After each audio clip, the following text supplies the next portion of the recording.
Baiklah, bismillahirrahmanirrahim. Assalamualaikum warahmatullahi wabarakatuh saya ucapkan. Baiklah, hari ini kumpulan kami akan membentangkan inovasi yang bertajuk Fatih yang diringkaskan daripada perkataan Fatonah Illustration History yang bertujuan meningkatkan lagi kefahaman dalam topik kebijaksanaan Nabi Muhammad bagi murid tahun 5. Ini adalah merupakan senarai ahli yang telah bertungkus lumus dalam menjayakan inovasi ini. Seterusnya, inilah isi kandungan yang terdapat dalam video ini. Yang pertama, kita pergi kepada sinopsis.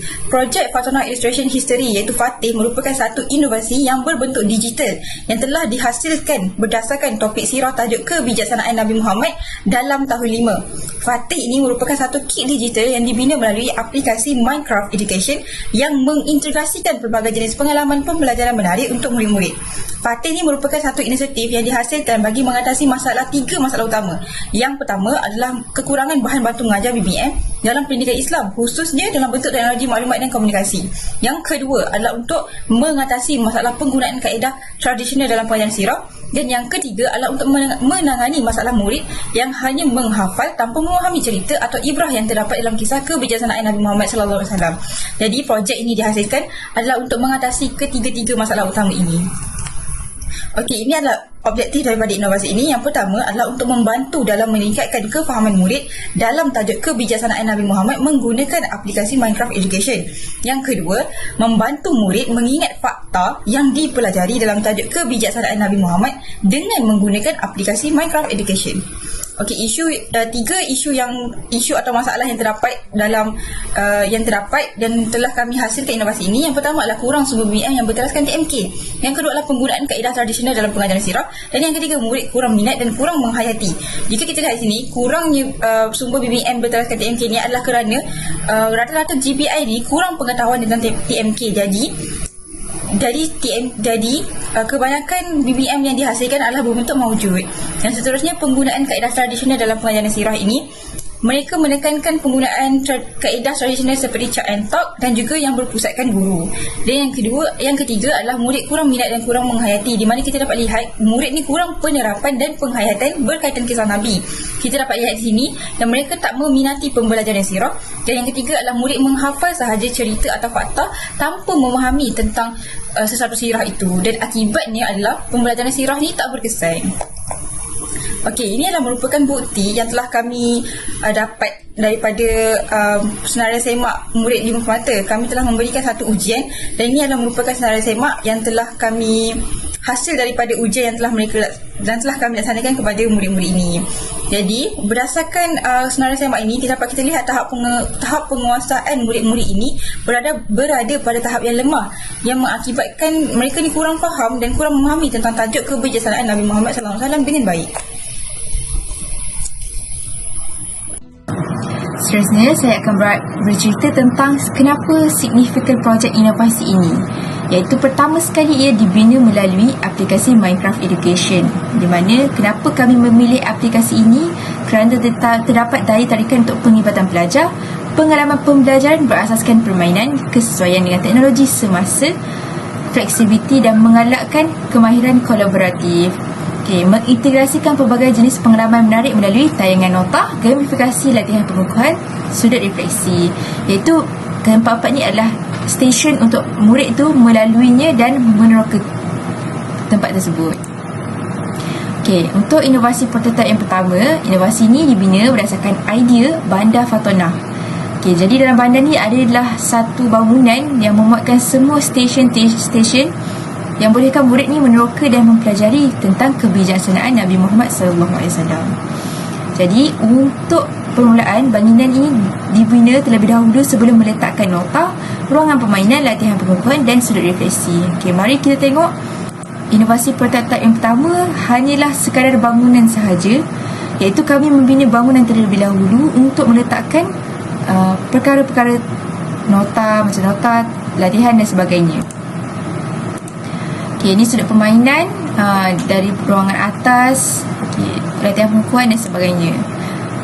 Ini sudut permainan dan refleksi. Kesemua ni adalah binaan daripada kami sendiri, di mana kami membinanya berdasarkan blok yang terdapat dalam Minecraft. Untuk prototipe yang kedua pula, dekat dalam prototipe ni adalah penambahbaikan daripada prototipe yang pertama, iaitu dia ni dibina khusus untuk beri gambaran kepada murid berkaitan dengan inovasi tersebut. Okey, jadi kelebihannya adalah terdapat di setiap ruangan tu ada NPC, iaitu dikenali sebagai non-player character, yang diletakkan untuk memudahkan murid-murid ni bercakap dengan karakter tersebut untuk mendapatkan info atau maklumat yang berkaitan. Jadi NPC ni adalah salah satu penggerak dalam inovasi ini. Okay, kalau kita lihat ada penambahbaikan dekat ruangan masuk ni, ada kataan Fatona. Okay, jadi dari awal lagi murid dah tahu dah apa perkara yang mereka akan belajar. Okay.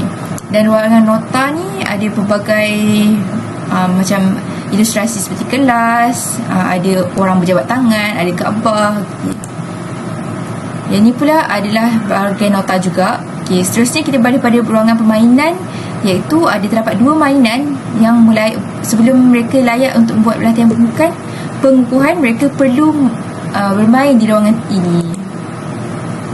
Okay, ini adalah latihan pengukuhannya, di mana murid-murid ni boleh menulis di dalam buku tersebut. Okay, seterusnya ruangan refleksi ini adalah di mana murid-murid ni akan bermain menaiki kereta api, dan mereka akan berhenti di mana mereka jumpa kereta yang seterusnya. Jadi kat tempat yang mereka berhenti tu, mereka akan menjawab ataupun membuat refleksi sendiri. Okay, seterusnya kita sambung kepada kejayaan inovasi yang kami hasilkan. Okay, sebelum inovasi ini dihasilkan, kebanyakan murid mendapat markah kurang daripada 5 daripada 10 soalan yang kami sediakan bagi ujian yang bertajuk Kebijaksanaan Nabi Muhammad. Tapi selepas inovasi Fatih ni dihasilkan, kebanyakan murid ni mendapat markah dalam lingkungan 8 atau 9 atau 10 bagi ujian yang sama lah.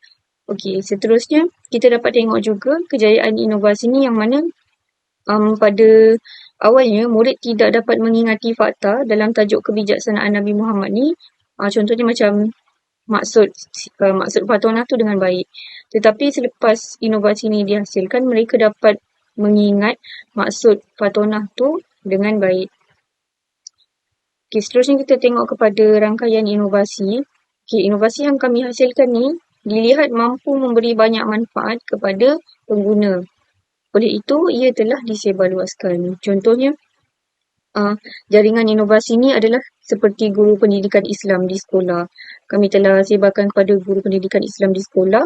Selain itu, kami juga telah sebarkan kepada guru pelatih pendidikan Islam, yang mana mereka boleh gunakan inovasi ini dalam PDP mereka. Seterusnya, pihak berkuasa pendidikan seperti JPN. Dan yang keempat, media sosial dan platform pendidikan. Jadi, kami gunakan media sosial untuk mengiklankan inovasi yang telah kami hasilkan. Seterusnya, para pelajar. Dan yang keenam, komuniti sekitar, yang mana bila kami hasilkan inovasi ni, kami berkongsi juga dengan orang selain daripada mereka yang berada di sekolah lah. Dan yang terakhir sekali, kami sebarkan kepada ibu bapa, yang mana ibu bapa murid ni dapat menggunakan inovasi ni untuk mendidik anak-anak mereka. Okey, kita pergi kepada rekod hak cipta.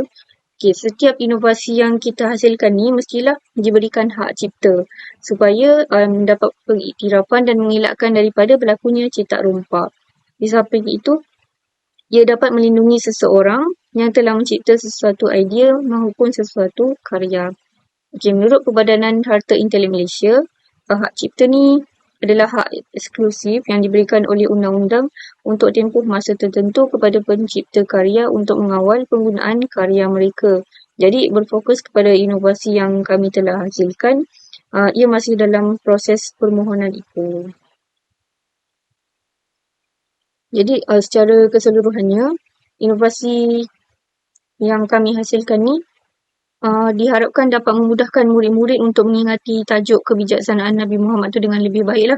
Di samping menjadi salah satu kemudahan kepada guru untuk mengajar murid di dalam kelas.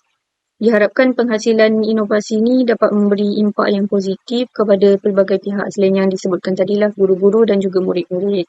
Supaya apa yang kita belajar tu dapat dihayati dengan lebih berkesan. Okay, jadi itu sahaja. Sekian, terima kasih.